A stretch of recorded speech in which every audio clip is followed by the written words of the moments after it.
Hi, everybody, and welcome to Houston Life. I'm Derek Shore. And I'm Courtney Savala. Happy Monday, everyone. Did you have a good weekend? Oh, such a good weekend. And, you know, we got to talk about the Astros. Go Stros. Oh, my gosh. Oh, I believed it. I believed it. I mean, I believed in them from the beginning, but I was actually out of town, so I saw it when I woke up the next morning. Those locker room celebrations with all the champagne. Amazing. Amazing. We're so happy for the good Go guys. Stros. We're yeah, gonna that's be right. celebrating all week long, I'm sure. That's right. Absolutely. All right. Well, have you ever looked at an old family photo and discovered that your hair color is just like your great-grandmother's, or maybe you like to cook like your dad, or have that type A personality like your mom? It feels like that was written just for me. I was going to say the same thing.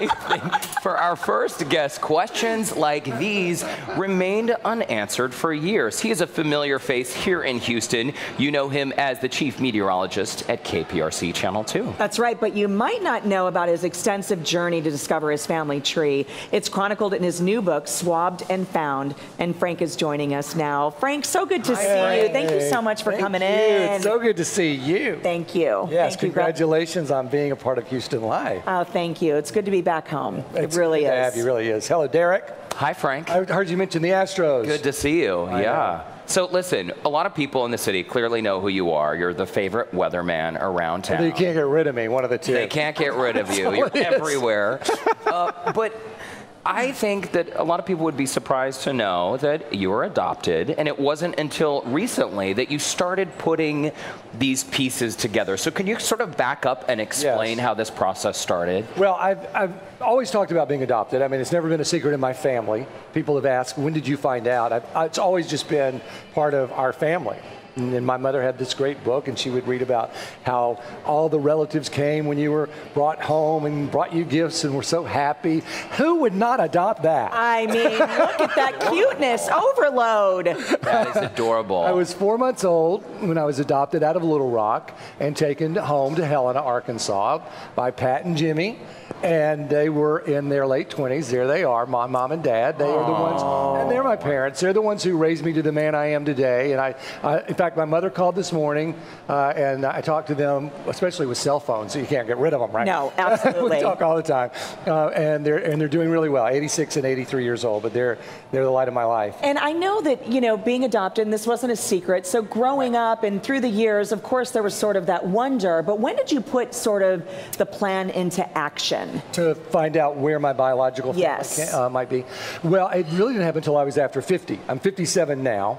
And at age 50, things really change. Have you ever, well, you haven't noticed that, but you start thinking, you know, the youth train has left the station. And it's not coming back. It's not coming back. It is no deposit, no return. And so I thought, you know, if I'm ever going to search for my biological family, I've got to get going. And so I decided that was going to be really now or never. Because who's going to be alive, maybe, or in a position to talk to me, or anything. And Frank, I understand an email from our lovely, beloved Dominique Saxa. Yeah. She sent you an email about DNA She got testing? a press release from Family Tree DNA, which actually is here in Houston, ftdna.com, and they're terrific DNA specialists, and they can take your DNA and they analyze it and compare it to other people's. They sent her a press release the Christmas of 2013, which she forwarded to me because we're all good friends. And she said, you know, I know you're adopted. You might be interested in this. And it was a story of a man here in Houston who had done his DNA, found much of his birth family, and his birth mother had passed away a year before and had lived 2 miles away from him his whole life. My word. And that really makes you think, oh, wow. You know, I got to do something here, you know? And he was 57, and his message was, if my story can help other people go on this journey, I'm happy to share it. Yeah. If my story can help other people take this journey and give them hope and healing or whatever it is they're looking for, closure, then that's why I wanted to do it.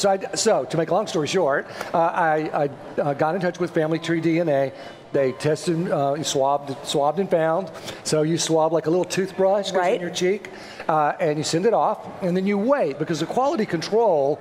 You know, you don't want to find out you're related to me if you're not. Right, exactly. You want the accuracy, of the course. accuracy, and it goes into a special kind of machine that separates the cells, and you get the DNA separated from saliva, for instance, and then they put that into the computer and they test it with everyone else that's done it.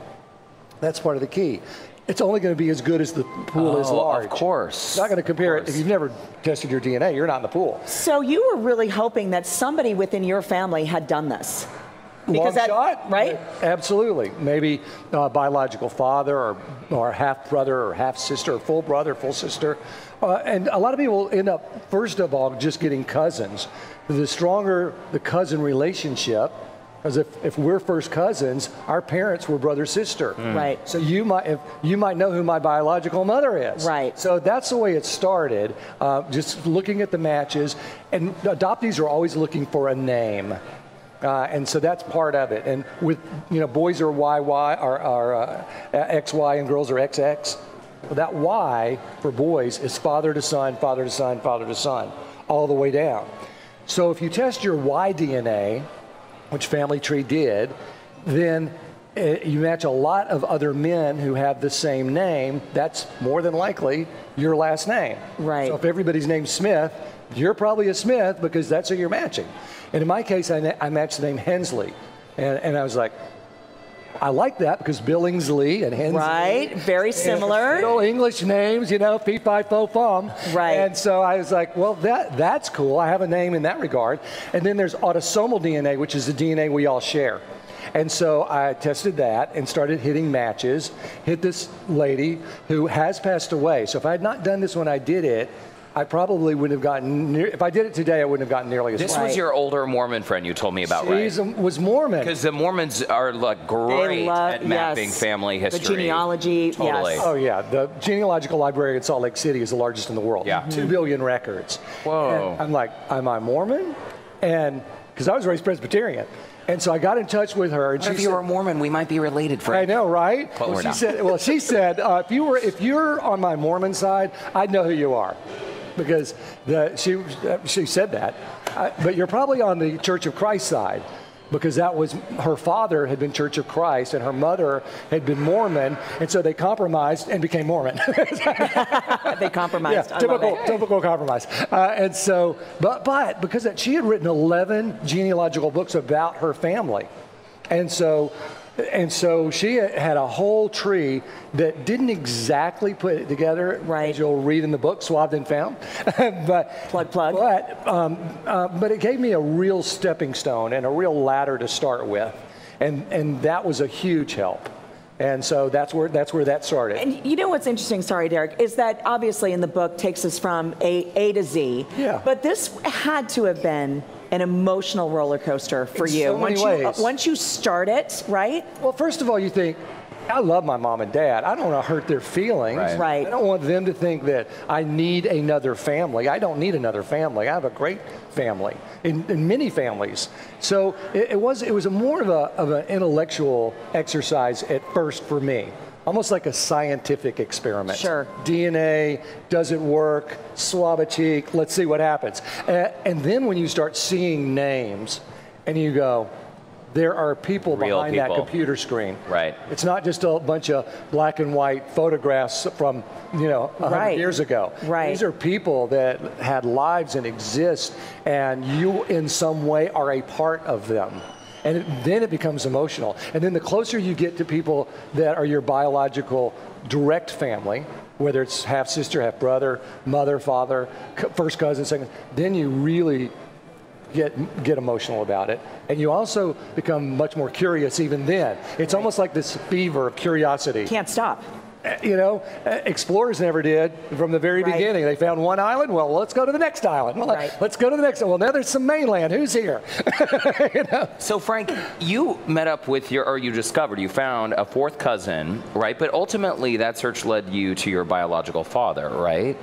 The biological father was from a first cousin that was once removed, which means one generation removed.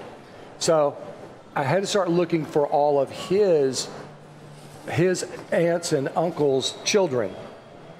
And that led me eventually to my biological father. But that was tough because my biological father he thought he knew who his biological father was, but he was wrong. And interesting. Yeah, it was really interesting. It was really interesting for him. It's swabbed and found. So another it's all in there. Story. It's all in there. And I tell you, he was a trooper.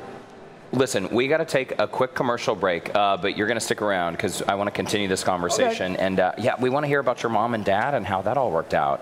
Absolutely. Okay, so stick around, guys. We will be right back with Mr. Frank Billingsley. So glad.